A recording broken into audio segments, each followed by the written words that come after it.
보도록 하겠습니다. 12장 9절에서부터 보도록 합니다.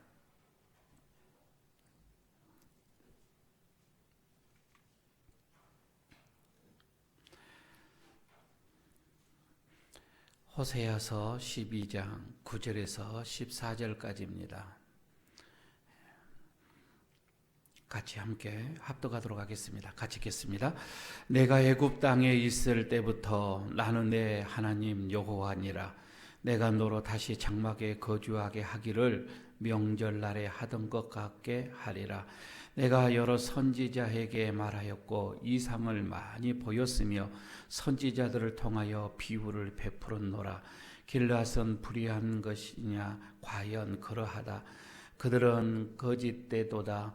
길가에서 무리가 숫송아지를 제사를 드리며 그 제단은 밭 이랑에 쌓인 돌무더기 같도다.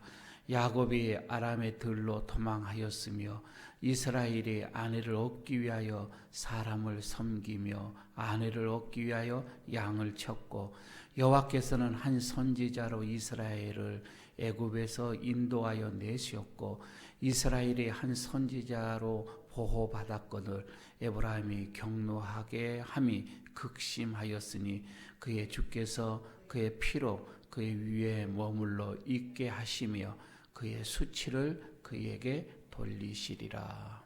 아멘. 지난 시간에 좀 말씀이 좀 이어져 가는 건데 지난 시간 좀 생각이 날지 모르겠습니다.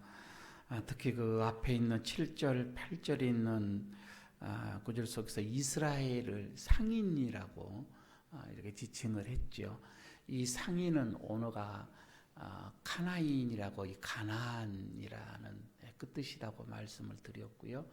본래 이 가나안 사람들이 이 족속들이 이 상인 이게 상업에 아주 상술에 뛰어나서 많이 속이고 또 이득을 위하여서 그 상술이 좀 이렇게 대단했던 것을 이제 비유스로 이스라엘 백성들을 북이스라엘 백성들을 상인이라 카나안이라 이렇게 했단 말이에요. 자기들은 그렇습니다. 지금 자기들은 굉장히 부자래요. 스스로가 우리는 부자다, 나는 부자다 이렇게 지금 얘기를 했잖아요. 그리고 그 부하는 것이 자기들의 어떤 수고, 자기들의 어떤 노력, 열심히 일을 해서 얻은 부다 이렇게 생각을 하고 있었습니다. 가만히 보게 되면 그들이 이렇게 부자가 되어지고 잘 살고 이런 거는 하나님께서 주시는 은혜다 이렇게 전혀 생각하지를 안 했다는 것이죠. 어디를 봐도 하나님의 은혜라고 그들은 생각하는 것이 없었습니다. 사실 어떻게 보면 우리가 이렇게 객관적인 입장 속에서 보게 되면 저건 분명히 하나님의 은혜인데 저건 분명히 하나님께서 하셨는데 라고 우리는 객관적으로 이렇게 볼 수가 있는데 당사자들은 그것에 뭐 도취됐다고 할까요? 그 어떤 뭐 물질에 도취되어져서 이게 하나님의 은혜로 보여지지를 않습니다.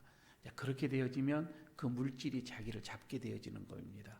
극심한 타락으로 이제 가게 되어지는 것을 보게 되는데 지금 여기에서 오직 자기네들의 노력과 어떤 능력만으로 인해서 부자가 됐다라고 생각하는 이스라엘 백성들을 향해서 이제 오늘 9절에서 하나님이 이렇게 얘기를 합니다. 9절을 보시기를 바랍니다. 내가 내 애굽 땅에 있을 때부터 나는 내 하나님 여호와니라 이렇게 얘기를 하지요. 그러면서 뭐라고 합니까? 그들을 향하여서 다 같이 읽겠습니다. 내가 너로 다시 장막에 거주하게 하기를 명절날에 하던 것 같게 하리라. 좀 이해하기가 좀 쉽지는 않는 구절입니다. 그러니까 내가 너로 다시 장막에 거주하게 하겠다. 그래서 명절날에 하던 것 같이 하겠다. 이렇게 얘기하거든요. 지금 한마디로 이거를 해석을 하게 되면 번역을 다시 한다면은 너희들의 가지고 있는 그 부요함, 그 부를 자랑하고 그 부를 자기네들의 어떤 능력으로 힘으로 생각했던 그 부자, 그 부요함 이것을 내가 빈털터리로 만들고 말겠다 이거입니다. 내가 다 거두고 가겠다 이런 얘기죠. 나그네로 만들고 말겠다고 하는 겁니다. 자 보십시다. 그래서 명절날이라고 나오죠. 이 명절날은 장막절을 말하고 있습니다. 그러면 이 장막절은 유대인에게서는 세 절기가 있잖아요. 제일 먼저 있는 게 유월절이고요. 그리고 50일 뒤에 오순절이 있는 거고요. 그 다음에 장막절이에요. 이 세 절기인데 제일 마지막에 이 장막절은 추수를 하고 곡간에다 드린 다음에 하나님 앞에 드리는 절기예요. 우리 같이 말하면 추수감사절로 이렇게 봐주면 되겠습니다. 그런데 이 장막절과 같이 되겠다고 이렇게 얘기를 하는데 장막절은요, 그 사람들이 본래 그 이스라엘 사람들 장막절을 지킬 때는 이렇게 지켜요. 광야의 40년을 기억하는 거거든요. 그래서 하나님께서 우리 백성을 이 광야에 그 어렵고 힘든 그 광야를 지나서 이제 이렇게 안전하고 또 이렇게 거두어 드릴 수 있는 안전한 땅을 주시고 또 기업을 주시고 또 이렇게 추수를 주셔서 이제는 우리가 그 광야를 벗어나게 해주심에 감사합니다. 나그네의 그 삶을 벗어나게 해주셔서 감사합니다. 이제는 그건 정착이 된 거잖아요. 그래서 추수를 다 한 다음에는 그 지난날에 그 광야의 시기를 생각하면서 들판이나 그렇지 않으면 마당이나 그렇지 않으면 옥상이나 이런 곳에다 이 초막을 짓습니다. 감람나무 이파리 같은 걸 나무를 꺾어다가 초막을 이렇게 짓고서 거기서 일주일 동안 명절이 하루만 있는 게 아니라 절기는 한 일주일 이렇게 되어져 가기 때문에 일주일 동안 거기서 생활을 하는 거예요.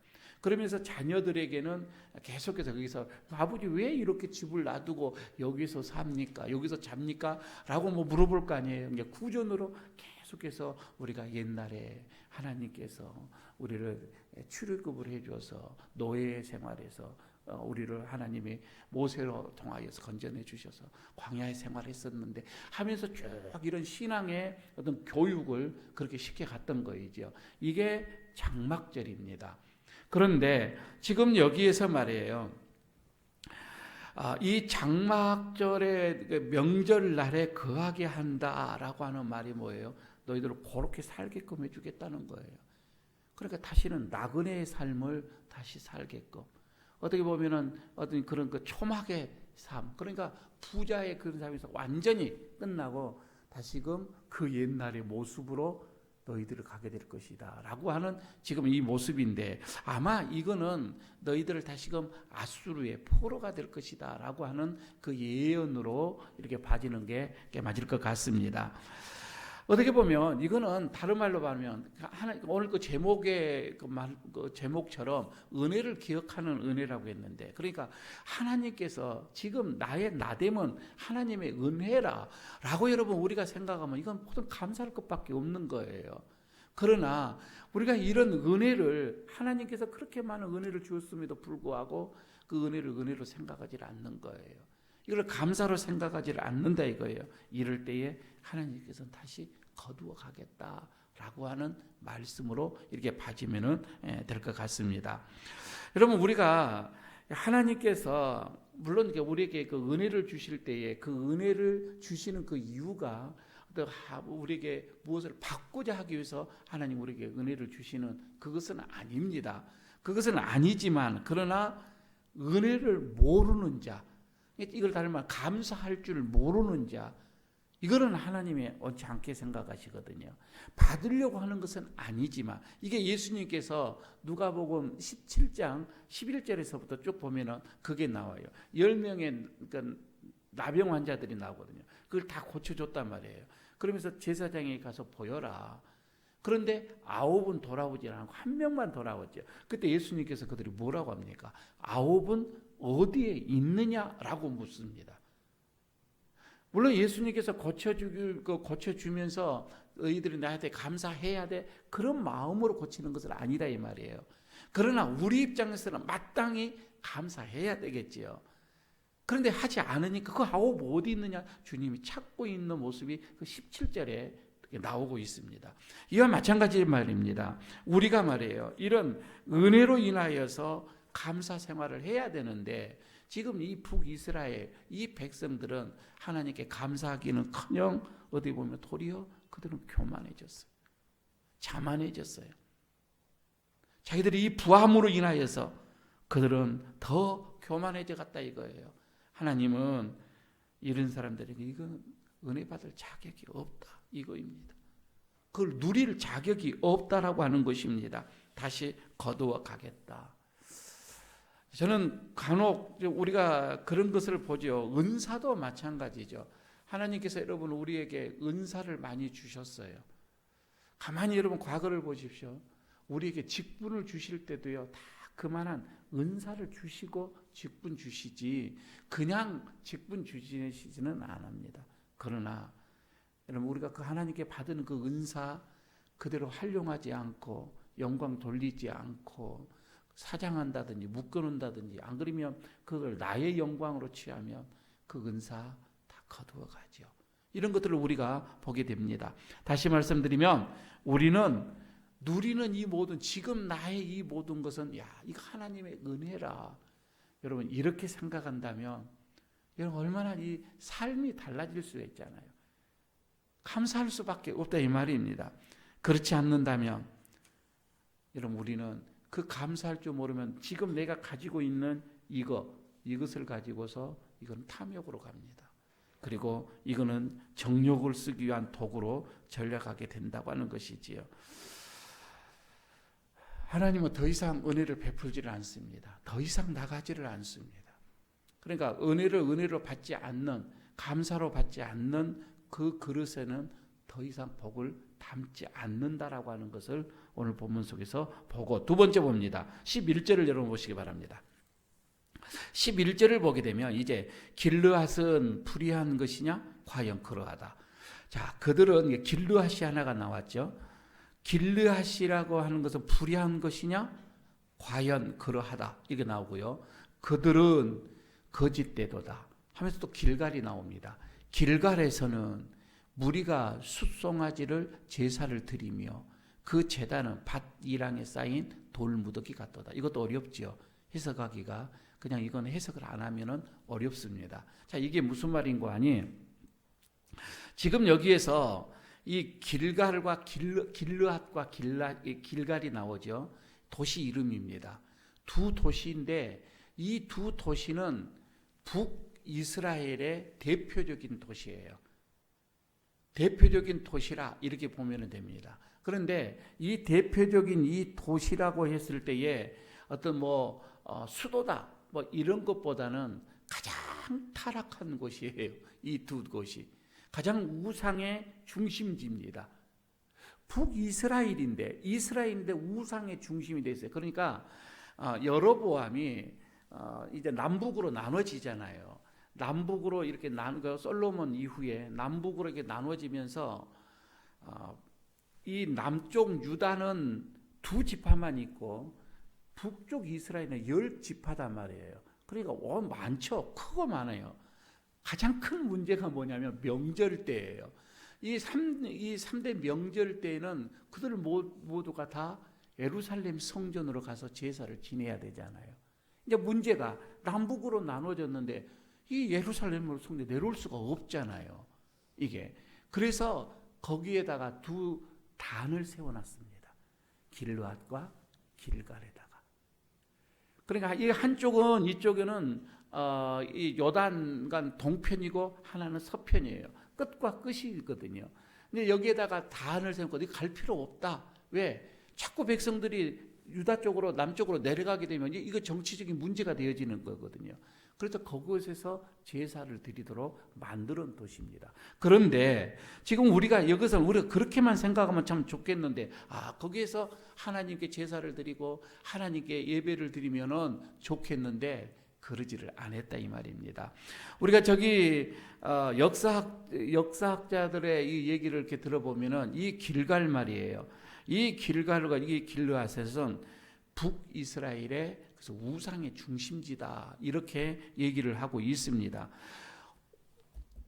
호세아서 9장에 앞에 우리가 봤던 9장 15절에서도 그게 나오거든요. 이스라엘의 모든 악이 모여 있다라고 책망을 한 곳이기도 합니다. 그런데 지금 여기서 길갈에 대하여서 하나님이 얘기를 하잖아요. 여기에 무리가 숫송아지로 제사를 드리고 이렇게 얘기를 하거든요. 무리가 숫송아지로 제사를 드렸습니다. 그리고 그 제단은 밭이랑에 쌓인 돌무더기 같도다, 이렇게 얘기를 하죠. 자, 여기에서 무리가 숫송아지로 제사를 드렸다, 이 말은 이 표현은 뭐냐면 이스라엘 백성들이 길갈에 있던 그 신전에 가서 송아지를 바쳐서 제사를 드렸다. 자, 이런 지칭의 말씀이고요. 제단은 밭이랑에 쌓인 돌무더기 같도다. 이건 두 가지 표현입니다. 하나는 무슨 말씀인 거 아니? 하나는 밭이랑에 말이에요. 이 밭에 돌무더기가 많이 있다. 그럼 뭐예요? 그 밭은 황폐한 밭이다, 이거예요. 어떻게 보면 이제 옥토의 밭이 아니다, 이거이죠. 그 밭은 쓸모없는 밭이다. 이런 표현이 하나가 되고요. 다른 하나는 뭐냐면은 밭에 이 돌무더기가 많이 있으면 쟁기를 갈 때에 굉장히 어려워요. 힘들다, 이 말이에요. 그러니까 이 돌무더기 장애물이 된다, 이 말은 이스라엘 이 백성들이 하나님의 의를 위하여서, 하나님의 나라를 위하여서, 하나님의 어떤 이런 선을 위하여서, 하나님의 어떤 이런 역사를 위해서 이스라엘 백성들이 가는 데는 굉장하게 이것은 장애물이 됐다, 이 말입니다. 길갈에서 숫송아지로 예배를 드려지고 이런 것들은, 그 제단은, 그러니까 그런 길갈에 있는 제단, 저쪽에 있는 길르앗에 있는 그런 제단, 그들이 만들어 놓은, 그러니까 여로보암이 정치적인 어떤 그런 뜻으로 자기의 정치의 이 욕심으로 인해서 자기의 권력을 쥐기 위해서 만들어 놓은 이런 제단은 하나님의 의를 위하여서는 그런 걸림돌이 됐다, 장애물이 됐다, 이 말입니다. 이해가 안 되면은 도저히 목사님이 하시는 말씀 이해가 안 됩니다라고 하면은 끝나고 저희 오시면 다시 한번 얘기를 하도록 하겠습니다. 지금 그래서 하나님을 참 신으로 섬기고, 하나님을 주인으로 섬기고, 하나님을 아버지로 섬기고 예배의 대상이 되어야 되는데, 이 하나님을 기만하고 우상을 섬기고 은혜를 은혜로 갚지 아니하고, 이거는 스스로 황폐되어져 갔다, 이 말입니다. 황폐된 밭. 예수님께서 그래서 밭을 얘기를 하죠. 내 밭에 대해서 얘기를 하죠. 물론 좋은 말 옥토밭이고 돌짝밭이 있고 이런 가시밭이 있고 길갈밭이 있고, 그러나 여러분 이 돌짝 같은 이런 밭에서 이게 언제나 뭐 이게 추수가 될 수가 없는 것처럼, 지금 여기에서 밭이랑의 돌무더기가 그렇게 많이 있으면 어떻게 되겠냐는 거예요.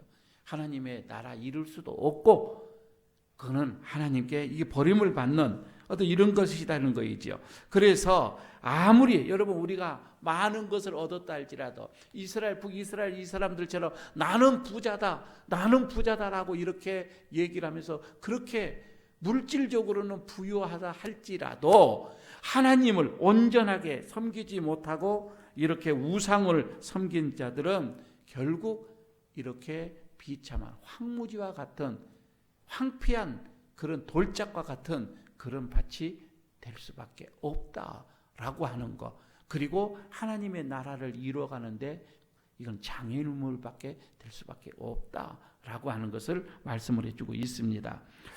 그래서 하나님께서는 그토록 예루살렘 성전 이외에는 그 어떠한 성전도 허락하지를 않았습니다. 왜? 바로 이런 일들이 일어날 수 있기 때문에 그랬던 거이죠. 그러나 이 여로보암은 그 두 제단에다가 금송아지를 올려놨죠. 금송아지를 하고 여기가 하나님, 이게 하나님께 예배를 드리면 된다, 내려갈 필요가 없다라고 해서 북이스라엘을 완전히 우상으로 이렇게 섬기는 나라가 되어버렸던 것이지요. 여러분, 그런데 말이에요. 여기까지 뭐냐, 이해는 그 상황입니다. 그때 그 상황을 이렇게 보는데 문제는 지금이에요. 지금 우리다, 이 말이에요. 우리는 우상을, 제단을 세우고 거기에 무슨 송아지를 넣고 뭐 우상에게다가 뭐 절하고 이러지는 않잖아요. 그래서 여러분 우리들을 지금 생각할 겁니다. 아, 이스라엘 백성들하고 우리하고는 다르다.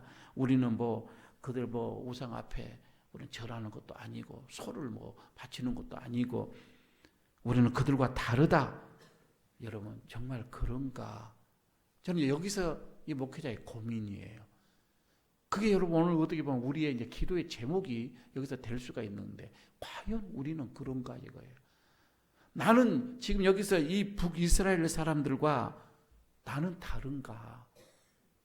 내가 봤을 때는 우리가 봤을 때는 지금 현실을 봐도 그렇지 않는 것 같아요. 어떻게 보면 똑같다 이 말입니다. 내 지금 내면 지금 내 속에서도 이렇게 보게 되면 밧이랑이의 어떤 이 돌무더기처럼 내가 하나님의 나라를 위해서 가는데 내가 하나님의 나라를 위해서 헌신하고 충성하고 가는데 너무 장애물들이 내 안에도 많이 있더라 이거예요. 그래 여러분들도 그러잖아요. 우리가 이 세상에 살지만 결국 우리는 하나님의 영광을 위해서 사는데 하나님의 영광을 위해서 사는데도 너무 우리들의 이 마음속에 이 장애물들이 많아요. 그게 바로 우상이다 이 말입니다. 그잖아요. 하나님을 섬기는데 너무 장애물들이 많아요. 가만히 여러분 생각해 보시기를 바랍니다. 인생의 성공을 위하여서 때로는 우리가 신앙을 믿음을 버릴 때가 있어요. 그거는 장애물이잖아요. 공명심, 물질에 대한 집착, 자녀에 대한 집착, 어떻게 보면 건강에 대한 집착, 외모에 대한 집착, 이 모든 것도요. 내 이 마음 속에서 어떻게 보면 집착이라고 하는 것, 무언가를 하나님의 나라를 이루어가는 이 집착이 얼마나 장애물이 되는지 몰라요. 그래서 가만히 보십시오. 내적 우상이라고 내가 언제 한번 말씀을 드렸죠. 형상. 보이지는 않아요. 우상처럼 이렇게 이미지가 있는 것은 아니에요. 아이돌 말이에요. 이런 거 우상이 있는 것은 아니에요. 형체가 있는 것은 아닌데 우리 속에서는 이미지가 있잖아요. 뭔가 속에서 있어요. 하나님의 나라를 우리가 가는 데에 하나님의 영광을 위해서 가는 데에 너무 장애물들이 많이 있다 이거예요. 여러분 오늘 우리가 기도할 때도 바로 이거입니다. 이거 정리가 되어지지 않으면 우리 인생 계속해서 힘들어져요. 이거를 완전히 결단을 내려줘야 되는데 하나님이 주신 은혜 안에서 여러분 충분히 다 할 수 있어요. 그러나 그 은혜 밖에서 이것을 누리려고 하니 이게 우상이 되어버리더라 이거예요. 한번 여러분 보시기 바랍니다. 12절을 여러분 보시기 바랍니다. 이제 여기에서 이게 나오는데요. 12절을 보게 되면 야곱이 아람에 들러 도망하였으며 이스라엘이 아내를 얻기 위하여 사람을 섬기며 아내를 얻기 위하여 양을 쳤고. 여러분 이게 무슨 말씀인지 잘 이해가 안 되죠. 자 여기서 야곱이라고 아람 들로 도망하였으며 이스라엘이 그러니까 야곱이나 이스라엘이나 이건 똑같은 말이에요. 같은 사람입니다. 같은 야곱이에요. 아람의 들로 도망하였다. 왜 도망하였죠? 자기 에서가 죽이려고 하니까 살인하려고 하니까 장자권을 이렇게 이제 빼앗아서 살인을 하려니까 도망을 갔잖아요. 이제 그 말입니다. 도망을 갔다. 근데 이스라엘이 아내를 얻기 위하여 사람을 섬겼다. 아내를 얻기 위하여 양을 쳤다. 이게 무슨 말이죠? 그러니까 삼촌 집으로 갔잖아요. 삼촌 집에 가서 거기서 종살이를 하고 아내를 얻었잖아요. 양을 치면서. 이거이죠. 그 얘기입니다. 이렇게만 생각하면 뭐 의미가 없는데 그런 얘기가 아니고 오늘 이 본문 12절에서 이 말씀은 뭐냐면 야곱의 어떤 이런 그 신앙의 모습을 지금 얘기를 하는 거예요. 그리고 북이스라엘의 신앙의 모습을 지금 대조시켜주고 있는 거예요. 자, 봐라. 우리의 조상 야곱은 이랬지 않았느냐 이거예요. 그런데 지금 너희는 어떻게 하고 있느냐 이거이거든요. 그러면 지금 여기서 야곱이라고 할 때는 이 야곱이 다시 말하면 무슨 말인 거 아니? 우리는 형의 어떤 이런 그 형이 죽이려고 하니까 도망을 갔다라고만 생각을 했어요. 지금까지 우리는 그렇게 생각한 거예요. 그러나 그렇지가 않아요. 자, 한번 잠깐만 볼까요? 창세기 27장을 한번 보시기 바랍니다. 창세기 27장입니다. 야곱이 도망가는 그 모습이 나와요. 창세기 27장 46절을 한번 볼까요? 46절. 그러니까 45절에서는 형이 이제 죽이려고 하니까 내 형 분노가 풀려 내가 자기에게 행한 것을 잊어버리거든 내가 곧 사람을 보내어 너를 거기서 불러오리라. 그러니까 잠시 좀 있어라 이런 얘기잖아요. 그럼 46절을 보시기 바랍니다. 리브가가 이삭에게 얘기합니다. 내가 햇사람의 딸들로 말미암아 내 삶이 싫어졌거늘. 이 말은 그 예서가 햇사람 딸과 결혼을 했다는 거예요. 그래서 리브가가 많이 지금 힘들어했습니다. 야곱이 만일 이 땅의 딸들 곧 그들과 같은 햇사람의 딸들 중에서 아내를 맞이하면 내 삶이 내게 무슨 재미가 있으리까. 그래서 28장 1절에서 이삭이 야곱을 불러 그에게 축복하고 또 당부하여 이르되 하면서 뭐라 너는 가나안 사람의 딸들 중에서 아내를 맞이하지 말고 일어나 밧단 아람으로 가라. 그래서 내 외조부 부두엘의 집에 이르러 거기서 내 삼촌 라반의 딸들 중에서 아내를 맞이하라. 그러니까 삼촌 집으로 가라. 아람으로 가라. 이런 얘기죠. 자, 이제 저를 보시기 바랍니다. 지금 여기에서 그러니까 야곱은 그의 부모와 더불어서 부모님 여기에 있으면은 형처럼 또 어차피 가나안의 여인을 아내로 맞이할 수밖에 없다. 지금 우리가 그 새벽 기도회 때 얘기했잖아요. 근심이었잖아요. 이 예서가 이방의 여인을 아내를 이렇게 취함으로 인해서 부모님은 근심거리가 됐다라고 지금 말씀이 됐거든요. 그런데 지금 여기서 차라리 너는 여기에 있는 것보다 가는 게 낫다. 물론 형에 대한 어떤 이런 그 형이 죽이려고 했던 이런 것도 있겠지만 그러나 그 뭐냐 이것도 보면 되는 거예요. 여기 있으면 안 된다. 자, 이 말씀은 무슨 말씀인고 하니요. 지금 리브가 어떤 이삭의 어떤 이 부모의 이 공고에 따라서 가나안 우상을 섬기는 어떤 그런 이방의 여인과 결혼을 하지 않기 위해서 차라리 라반의 집으로 가는데 삼촌의 집으로 가는데 거기는 노예 생활이에요. 거기는 양치는 생활이에요. 그의 삶이 녹록지가 않아요. 그럼에도 불구하고 갔다. 이것을 다시 지금 12절에서 말씀하는 이 호세아의 의도는 뭐냐면은 신앙의 정절을 지키기 위하여 이 말입니다. 신앙의 정절을 지키기 위하여서 그 고난과 그 어려움을 감수하고 갔지 않았느냐 이거예요.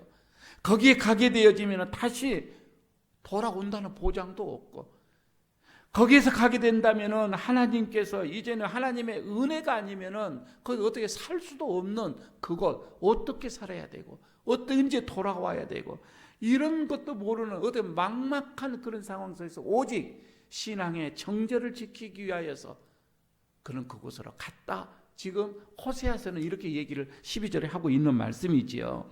그런데 호세아가 그래요. 그렇게 지금 그런 야곱의 어떤 이런 그 조상을 우리가 이렇게 두고 있는데 우리는 지금 하나님으로부터 이렇게 복을 받고 있지 않느냐. 그런 야곱의 조상을 우리가 왜 그런 하나님을 우리는 헌시작처럼 차버리냐 이거이죠. 은혜로 알지 못하고 하나님의 그 신앙의 정절을 왜 헌시작처럼 내어 버리느냐. 지금 호세아는 이렇게 얘기를 하고 있는 것입니다. 어떻게 보게 되면 하나님을 의지하는 것보다 이방의 신들을 의지하고 그리고 주변의 국가에 어떤 그 세력 있는 어떤 이런 큰 힘 있는 어떤 주변의 나라들을 의지하는 게 현실적으로는 더 북이스라엘에게 이득이 될 수도 있을 것입니다. 그러나 이스라엘의 이 모습은 하나님의 시각으로 봤을 때 이거입니다. 하나님의 시각으로 봤을 때 이건 아니다 이거예요. 내가 너희들과 언약을 맺지 않았느냐. 그런데 왜 너희는 자꾸 우상 쪽으로 가고 강대국 쪽으로만 의지하느냐. 왜 나와 섬기는 나와의 어떤 이런 신앙의 정절은 이렇게 버렸느냐 이거이지요. 그런데 여러분 오늘날의 우리의 모습이에요. 이게 우리들의 모습이다. 우리 한국 교회의 모습이에요. 가만히 여러분 보시기 바랍니다. 지금 한국 교회의 이 모습이 호세아 당시 이스라엘의 모습을 그대로 보고 있는 모습이에요. 그때 호세아 당시에 이스라엘에게도 그렇게 빛났던 어떤 그 신앙의 어떤 그 정죄를 지켰던 사람이 있는 것처럼 우리에게도 우리 조상들도 보십시오. 신앙의 정죄를 지키기 위해서 순교한 그런 선배들이 얼마나 많아요. 신앙의 정죄를 지키기 위해서 온갖 순환을 다 걷고 일제, 특히 그 일제 압박 속에서도 순교한 사람. 그러니까 우리 이 대한민국의 이 교회는 그 피의 어떤 선조들의 그 피의 대가에 세워진 교회다. 이렇게 봐줘도 과언은 아닐 것입니다. 하지만 오늘 여러분 우리 주변을 돌아보시기 바랍니다. 그런 신앙의 정죄를 지켰던 선인들의 그 선배들의 그것을 너무 우리는 무가치하게 생각해버립니다. 그거를 귀하게 생각하지 않고 있다 이 말이죠. 왜 그렇게 했어? 요즘 젊은이들은 그렇게 생각을 할 수도 있겠지요. 얼마 되지 않는 그런 물질적인 어떤 그 이득을 위해서 나의 신앙 정절을 과감하게 버리는 사람들이 얼마나 많아요. 이런 것을 보면은 그때의 모습이나 지금의 모습이나 내 조그만 나의 어떤 이득을 위해서 거짓과 그리고 어떤 불의를 서슴지 않는 일들이 너무 많다 이거예요. 내가 적극적으로 그렇게 하지 않는다 할지라도 내가 어디 보면은 악을 묵과하거나 안 그러면 그것을 주도적으로 내가 행사하지 않았다 할지라도 남이 그렇게 하니까 다 그렇게 사니까 다른 사람 다 그렇게 장사하니까 모두가 다 그렇게 하니까 이렇게 해도 여러분 이렇게 생각하는 우리는 아니잖아요. 사람들 그렇게 사니까 우리도 그렇게 살고 사람들 그렇게 행동하니까 우리도 그렇게 행동하고 다른 사람들이 그렇게 거짓말하니까 우리도 그렇게 거짓말하고 그런 것은 아니잖아요. 특히나 권력을 위하여서 명예를 위하여서 그런 일들이 너무 우리에게 많다 이거예요. 우리가 여러분 가만히 보면 분명 저 사람이 교회 직분자인데 정말 항중 직분자인데 선거철만 되면 보십시오. 그 모습은 간 데가 없습니다. 불당에 가서 거기에서도 예배를 드립니다. 그리고 거기서도 이름도 받습니다. 불자란 이름을 받습니다. 그런 일들이 여러분 우리 주변에 지금 많이 있다 이 말입니다. 여러분 이런 일들은 대상만 달랐을 뿐이지 오늘 이 말씀 속에서 지금 하나님을 향한 이런 신앙의 정절을 내팽개친 것과 같다 이 말입니다.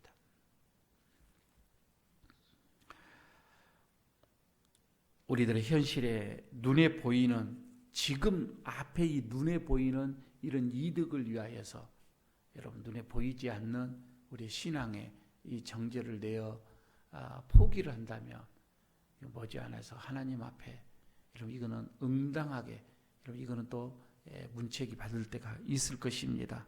설령 그들이 여러분 현실적인 이익은 얻을 수 있을지 모르지만 그 영혼은 이미 피폐되어져 가고 있는 것입니다. 더 이상 하나님의 은혜는 거기에 머물지 않습니다. 더 이상 그 그릇에 하나님의 복은 채우지는 않습니다. 여러분 오늘 우리가 이스라엘 이 백성들을 향하여서 다시금 호세아가 얘기하는 것처럼 먼저 오늘 이 기도를 여러분께 해주십시오. 내 안에 하나님의 나라 하나님을 믿음의 생활을 하는데 어떤 이 장애물이 뭔가 이게 돌무더기 말입니다. 여기 밭이랑에 쌓인 돌무더기가 나에게는 없는가 이거를 여러분 바라보시면서 그게 뭐가 됐든지 간에 그거를 여러분 채워야 됩니다. 그래야 옥토가 되어지는 겁니다. 그 옥토밭에 하나님께서 은혜를 부으신 거예요. 먼저 이 돌무더기를 치는 기도를 먼저 하시기를 바랍니다. 두 번째는 내 안에 있는 여러분 그 신앙의 정절, 하나님이 나에게 은혜를 주셨던 거, 그 여러분 감사를 지키십시오. 믿음 크든 적든 좋습니다. 뭐 이거는 적으면 적은 대로 그 믿음 굳게 지켜가는 거예요. 큰 믿음 지켜가는데 신앙의 정절, 하나님께 향하는 이 지고함, 세상 그 어떠한 것도 내가 어떤 뭐 이 신앙을 내가 포기하지 않는 하나님 그런 믿음을 주십시오. 신앙의 정절을 지킬 수 있는 어떤 그런 믿음을 나에게 주십시오. 오늘 이 기도를 또 우리가 좀 해야 할 것 같습니다. 특별히 오늘 이 본문 속에서 이 두 가지 기도를 하시고 먼저 그 다음 기도를 이렇게 하도록 하겠습니다.